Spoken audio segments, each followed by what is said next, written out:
Hi, my name is Delaney. I'm a registered nurse. I've been a nurse for a few years now.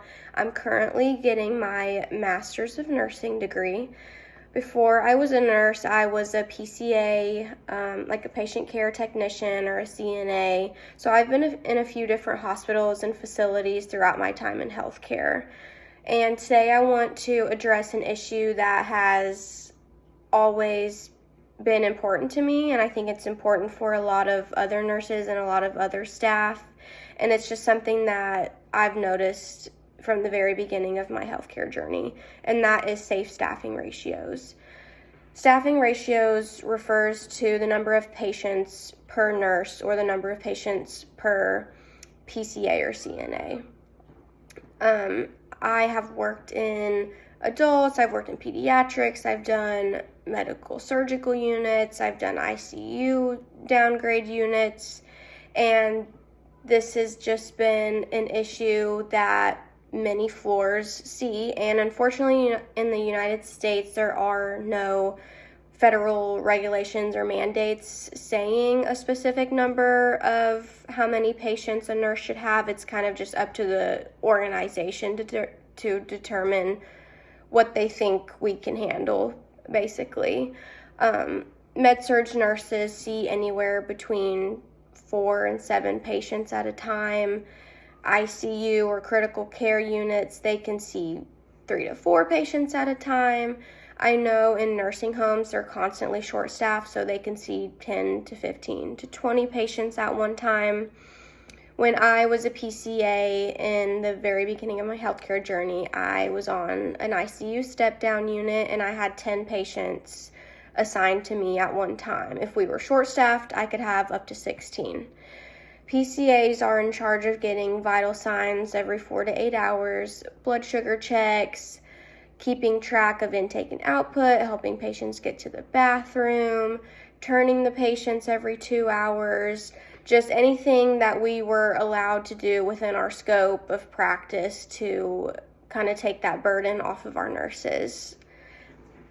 I found a research study that was done by Dr. Linda Aiken at a university in Pennsylvania, and it showed that with each additional patient that a nurse saw, that it led to a 7% increase in patient mortality within 30 days of admission.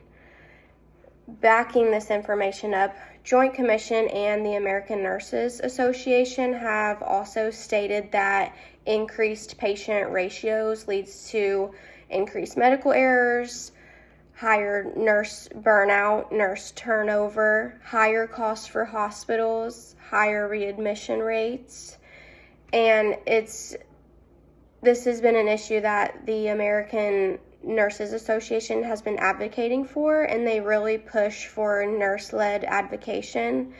And some ways that this is done is by being a part of nurse-led committees in the organization or doing testimonies like I'm doing right now. And we really hope that at some point there will be some type of regulation or policies in place that create a better work environment for nurses and create a safer environment for patients when they come into the hospital.